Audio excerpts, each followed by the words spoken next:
Que Dios te bendiga, mi querido amigo. Seguimos estudiando la palabra del Señor en el Evangelio de Mateo y el día de hoy nos toca estudiar el capítulo 6 del Evangelio de Mateo, donde estamos viendo lo que es el Sermón del Monte. Amén. Así que te invito ahí a abrir tu Biblia y poder leer conmigo, ¿cierto?, los primeros versículos que dicen así: Guardaos de hacer vuestra justicia delante de los hombres para ser vistos de ellos. De otra manera no tendréis recompensa de vuestro Padre que está en los cielos. Cuando pues des limosna, no hagas tocar trompeta delante de ti como hacen los hipócritas en las sinagogas y en las calles para ser alabados por los hombres. De cierto os digo que ya tienen su recompensa. Mas cuando tú des limosna, no sepa tu izquierda lo que hace tu derecha, para que tu limosna sea en secreto, y tu Padre que ve en lo secreto te recompensará en público. Nosotros como hijos del Señor somos llamados a hacer misericordia. La palabra de Dios nos dice de que uno de los atributos del Señor es que Él es un Dios misericordioso, compasivo. Cuando nosotros vemos, por ejemplo, en el Antiguo Testamento, Dios se preocupaba mucho del extranjero, del huérfano, de la viuda, de los desvalidos, de los menesterosos, y eso en el Nuevo Testamento también el Señor nos enseña. De hecho, Jesús, cierto, nos habló sobre quién es nuestro prójimo y para enseñarnos esta gran verdad nos contó la historia del buen samaritano. Aquel que fue movido a misericordia es el prójimo de aquel que está pasando alguna necesidad. Dios todos los días nos pone diferentes personas en diferentes situaciones en las cuales el Señor quiere que nosotros seamos movidos a misericordia. Nosotros no somos salvos por hacer obras, ¿ya? Somos salvos por la fe en Jesucristo, pero las obras que nosotros hacemos demuestran que nosotros somos verdaderos hijos del Señor. Jesús dijo: por sus frutos los conoceréis, y un fruto que debe tener cada cristiano es el amor y es la misericordia. Nosotros, cierto, no hacemos buenas obras para ganarnos el cielo, ni tampoco para ser mejor que los demás, ni tampoco para demostrar, cierto, cuán espirituales nosotros somos. Hacemos buenas obras porque somos hijos de Dios y porque la motivación de hacer buenas obras es el amor al prójimo y el poder ayudar a alguien que está pasando alguna necesidad. Acá nosotros vemos de que los fariseos, ellos también hacían buenas obras, pero las motivaciones de su corazón no eran motivaciones dignas, eran motivaciones, cierto, personalistas, buscaban la fama, la recompensa, el aplauso, el ser visto, la alabanza de los hombres. En cambio, el Señor cuando nos dice, cuando tú hagas una buena obra, dice: no sepa tu izquierda lo que hace tu derecha. Esto nos enseña de que nuestra obra debe ser tan en secreto, ¿ya?, que ni siquiera nuestras dos manos se den cuenta cuando nosotros la extendemos y ayudamos al necesitado. Debemos evaluar, mis queridos amigos, las motivaciones del corazón. ¿Por qué ayudamos al pobre? ¿Por qué visitamos un hospital? ¿Por qué vamos a una cárcel? ¿Por qué repartimos un café en la calle? ¿Por qué ayudamos a algún hermano que está en necesidad o a alguna persona que no conoce al Señor? ¿Cuál es la motivación de hacer eso? La motivación correcta debería ser el amor a Dios en obediencia a su palabra, el amor al prójimo, porque sé que mi hermano está pasando una necesidad, y también poder ocupar esa buena obra como un puente para también poder compartir el Evangelio con esa persona. Decirle: mira, te puedo dar el pan que tú necesitas ahora, pero realmente hay un pan de vida que puede saciar tu alma, tu sed, tu corazón. La buena obra podemos ocuparla nosotros también como ese puente que nos puede llevar a las personas para poder compartir la verdad salvífica del Evangelio. Seguimos leyendo el Evangelio de Mateo, capítulo 6, versículo 5, y ahora va a hablar la palabra sobre la oración. Dice: y cuando ores, no seas como los hipócritas, porque ellos aman orar en pie en la sinagoga y en las esquinas de las calles para ser vistos de los hombres. De cierto os digo que ya tienen su recompensa. Mas tú, cuando ores, entra en tu aposento y cerrada tu puerta, ora a tu Padre que está en secreto, y tu Padre que ve en lo secreto te recompensará en público. Y orando no uséis vanas repeticiones como los gentiles, que piensan que por su palabrería serán oídos.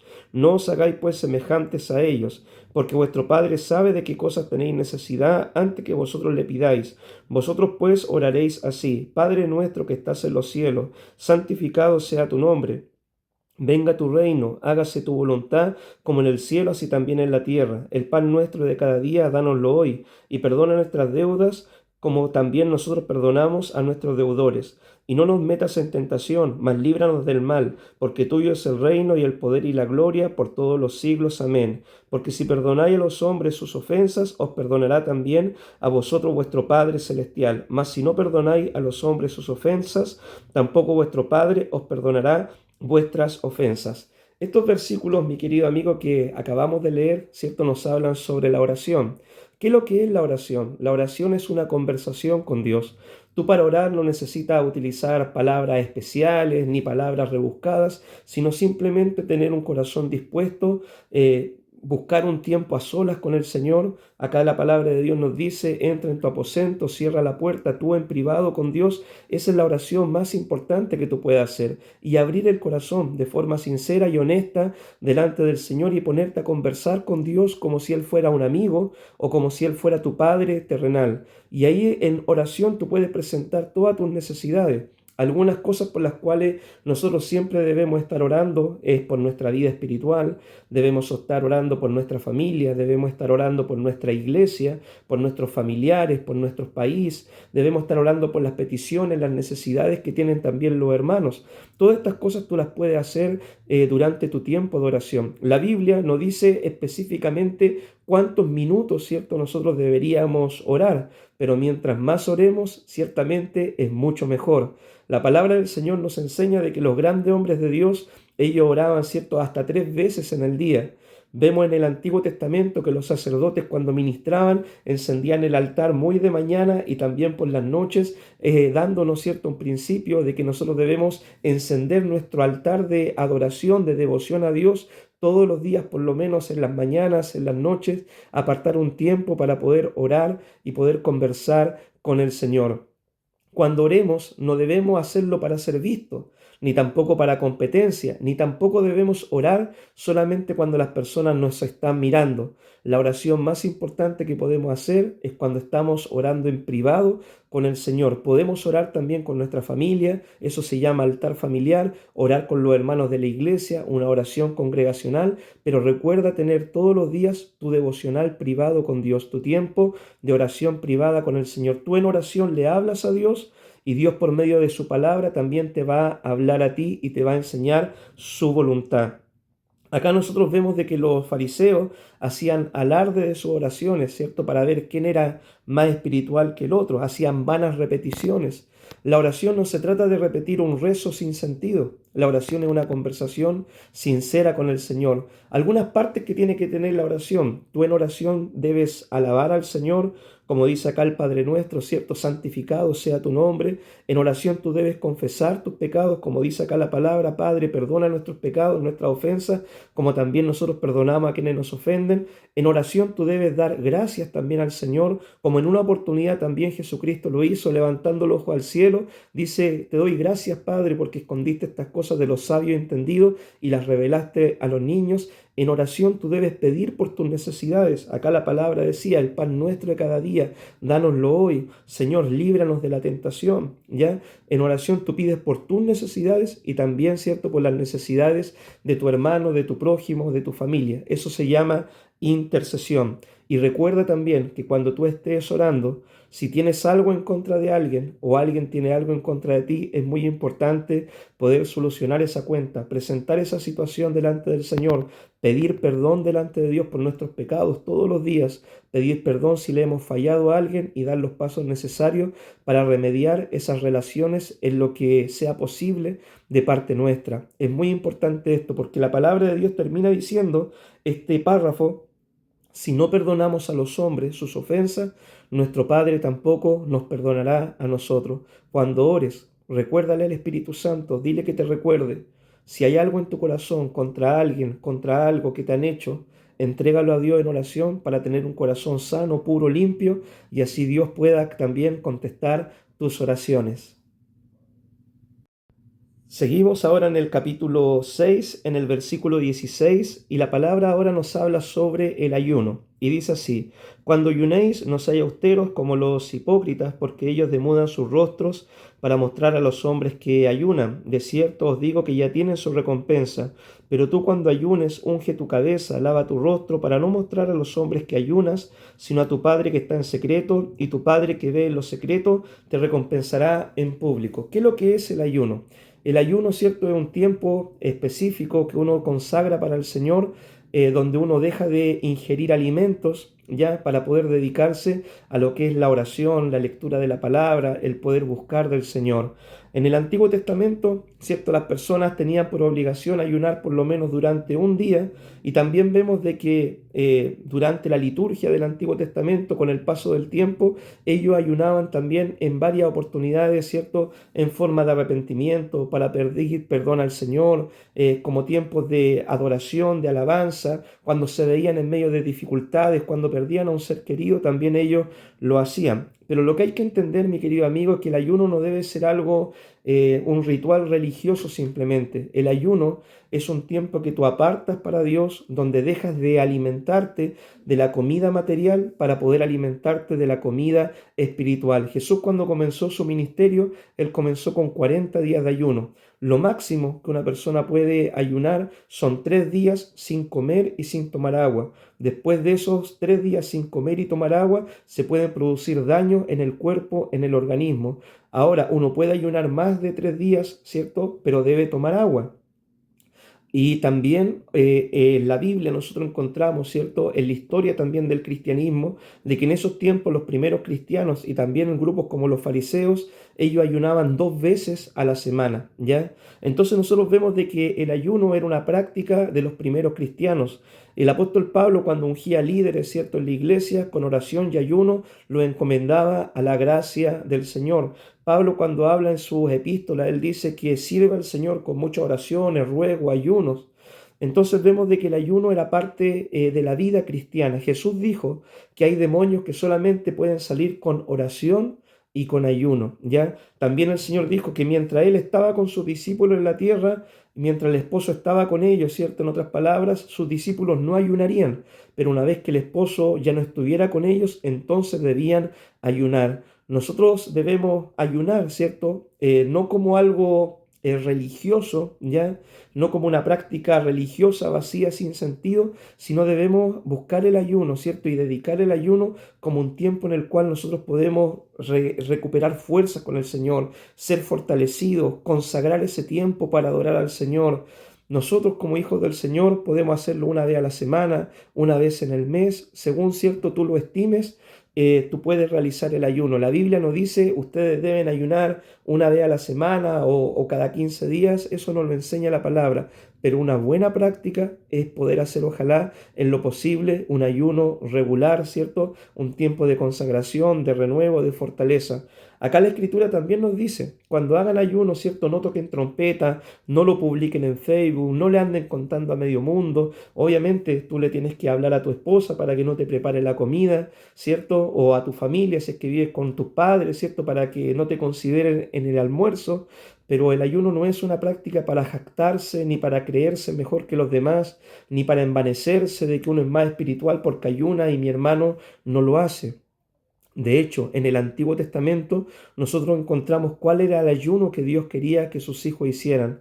El ayuno verdadero es poder partir tu pan con el hambriento. El ayuno verdadero es poder desatar las ligaduras, ¿cierto?, de opresión contra tu prójimo. Cuando ayunemos, acordémonos de perdonar. Acordémonos también de ayudar al necesitado. Acordémonos también, ¿cierto?, de soltar las cargas de nuestro corazón si es que hay algún pecado, si es que tengo algo en contra de alguien. Acordémonos de eso, porque ese es el verdadero ayuno que a Dios le agrada. No simplemente el dejar de comer, ¿cierto?, por dejar de comer, sino el poder dejar de alimentarnos de lo material, ¿cierto?, de lo de este mundo, para poder alimentarnos de lo espiritual, de lo que es la presencia, la palabra de Dios en oración, ¿cierto?, en un tiempo para con Dios.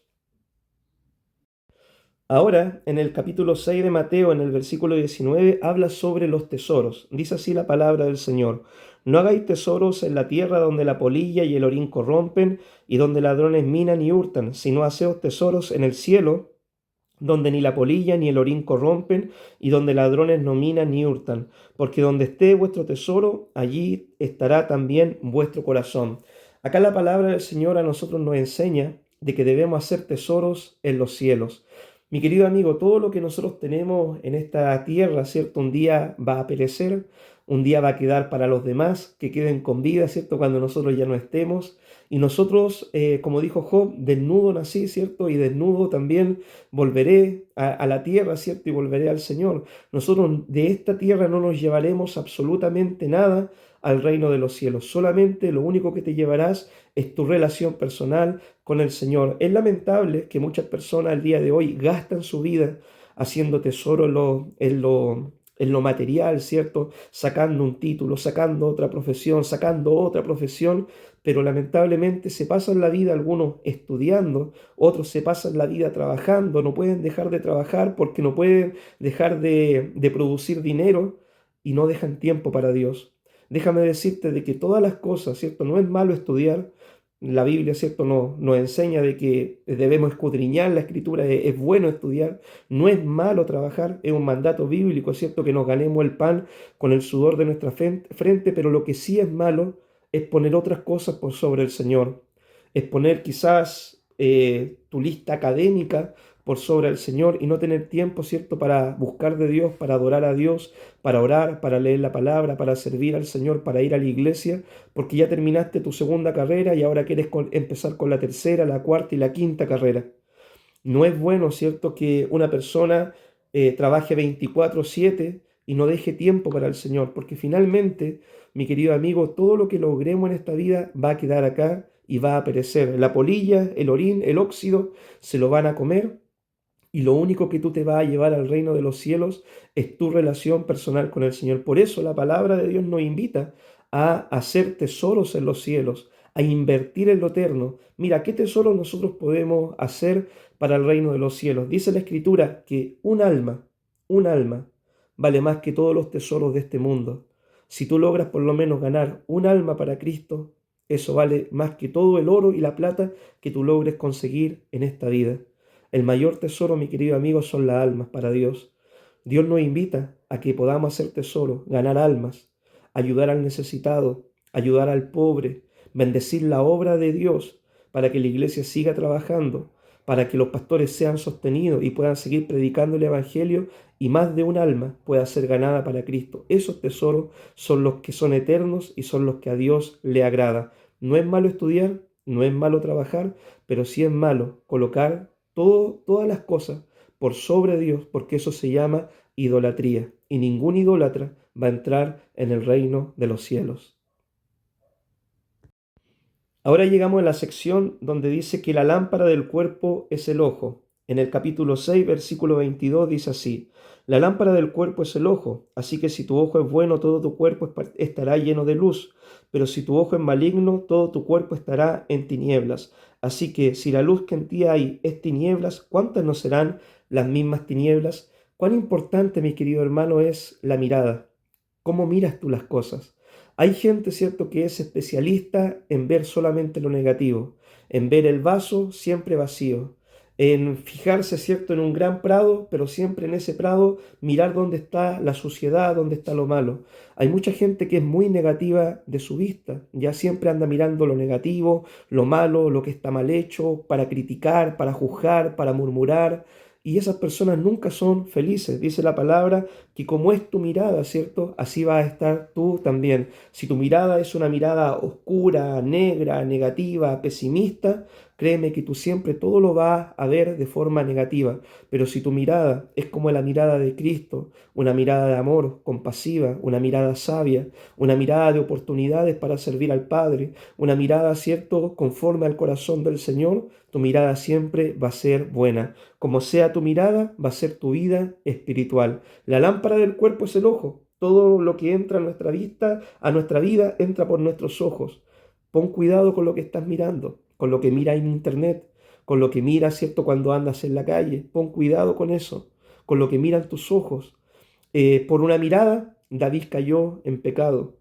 Por una mirada, ¿cierto?, al dinero, Balaán se corrompió, ¿cierto?, por las riquezas materiales.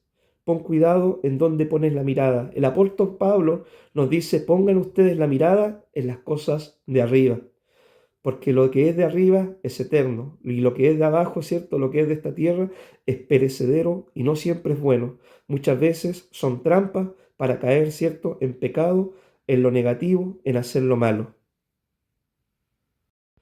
En Mateo 6:24 dice así la palabra del Señor: ninguno puede servir a dos señores, porque o aborrecerá a uno y amará al otro, o estimará al uno y menospreciará al otro. No podéis servir a Dios y a las riquezas.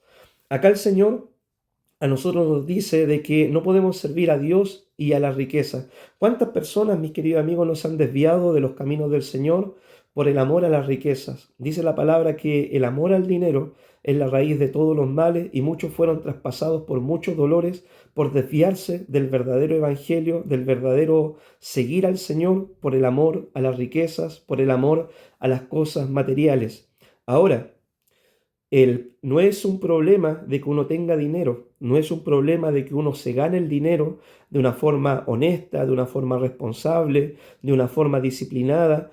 Si es que tú llegaras a ser rico, por ejemplo, no es un problema que Dios te prospere y Dios te bendiga si tú tienes una empresa o si tú eres un trabajador y si te va bien en la vida. No es un problema eso. El problema es si tu corazón, ¿cierto?, está poniendo en primer lugar el dinero y haciendo del dinero un ídolo. Ese es el problema. Cuando Jesús, por ejemplo, se encontró con el joven rico tenía un deseo de seguir al Señor, y Jesús le dio la gran oportunidad de convertirse en un apóstol. Le dijo, mira, una cosa te falta, vende todo lo que tienes, dalo a los pobres y sígueme. Ese sígueme para él era para que él se convirtiera en un apóstol, en un seguidor del Señor. Pero el joven rico amó más los tesoros de este mundo y decidió no seguir a Jesús y quedarse, ¿cierto?, con sus riquezas materiales. Pero imagínate que la palabra de Dios también nos dice de que Jesús un día conversó con un hombre rico, un hombre que se había hecho rico a causa, ¿cierto?, de quizá extorsiones, de negocios ilícitos, y ese hombre se llamaba Zaqueo.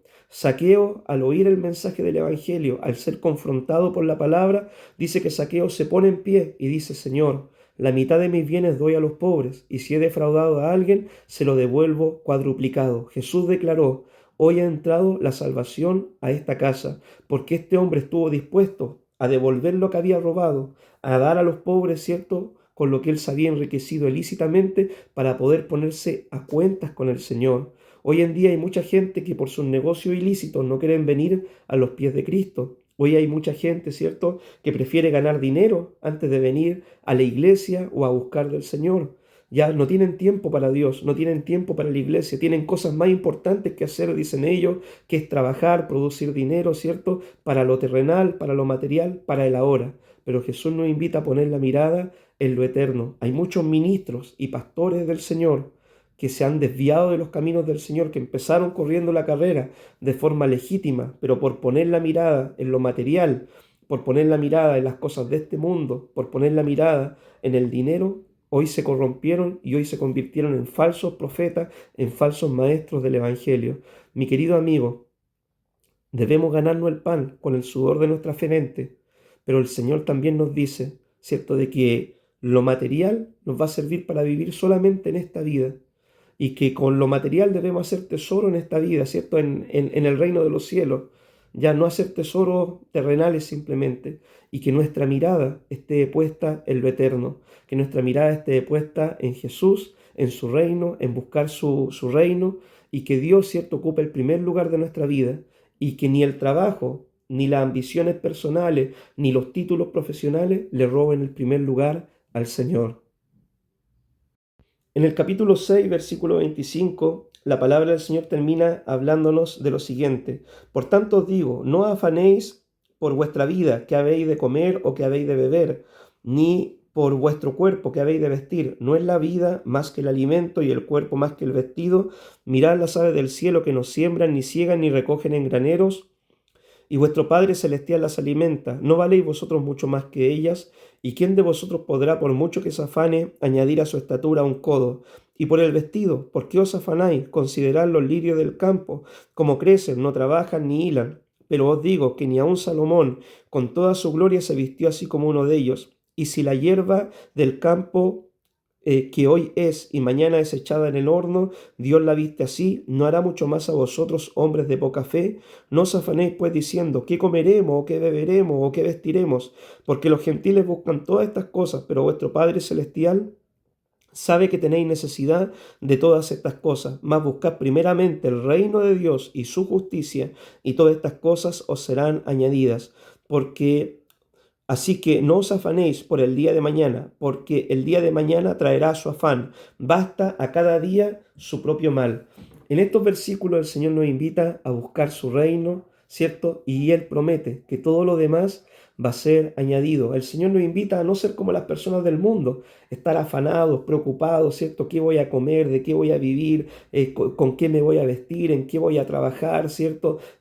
No, el Señor nos invita a no tener esa mentalidad. Esa es la mentalidad que tienen las personas que no conocen al Señor. El Señor nos invita a buscar su reino, buscarlo en oración, en la palabra, en la iglesia, buscar de su reino, hacer su obra, su voluntad, y Él promete que todo lo demás que nosotros podamos necesitar, Él lo va a suplir. Conste, el Señor acá no está prometiendo que te va a hacer rico ni millonario. El Señor lo que promete en su palabra es que el pan y el agua a sus hijos jamás le va a faltar. Lo que promete el Señor en su palabra es que no habrá hijo de Dios que mendigue el pan, ni su simiente. Lo que promete el Señor es que Él es el dueño de la plata y del oro, y que Él abrirá ventanas en los cielos y derramará bendición sobre sus hijos que son fieles a Él y le buscan en espíritu y en verdad, y han colocado su reino en primer lugar, y han sabido honrar al Señor, ¿cierto? Sirviéndole, buscándole, adorándole y haciendo tesoro en los cielos. El Señor promete de que a ellos, ¿cierto? Todo Él le va a suplir. Así que esta es la invitación que nos hace el Evangelio, que no perdamos, ¿cierto?, nuestra vida en afanarnos en lo material, en buscar, en cambiarnos de trabajo, donde me paguen más y todo, y que muchas veces son una trampa que nos alejan de la iglesia, que nos alejan de los caminos del Señor. Hay gente, conozco muchas personas que por su ambición al dinero cambiaron, ¿cierto?, sus días de trabajo, ¿cierto?, por otros trabajos donde le pagaban un poco más. Pero esos trabajos impedían que ellos vinieran con regularidad a la iglesia. Esos trabajos muchas veces los llevaron a tener que vivir en otras ciudades. Pasado un tiempo fracasaron. Pasado un tiempo su vida espiritual se enfrió, sus matrimonios, algunos de ellos terminaron. ¿Por qué? Porque pusieron las cosas materiales de este mundo antes de poner el reino de Dios en primer lugar. Mi querido amigo, que nada le robe el primer lugar al Señor en tu vida. Pon a Dios en primer lugar, honra al Señor y ponlo en primer lugar de tu vida. Que Él sea tu Dios antes que cualquier otra cosa material o persona en este mundo, y verás que Dios será fiel contigo, que Dios te respaldará, que Dios te bendecirá, que Dios te ayudará, que Dios abrirá ventanas en los cielos y te va a sustentar, te va a bendecir. Si tú aprendes el secreto de poner a Dios en primer lugar y buscar su reino, su justicia, el obedecerle y servirle. Que Dios te bendiga. Este ha sido el estudio, ¿cierto?, de el capítulo 6 del Evangelio de Mateo, y espero que haya sido una bendición para tu vida. Muchas bendiciones.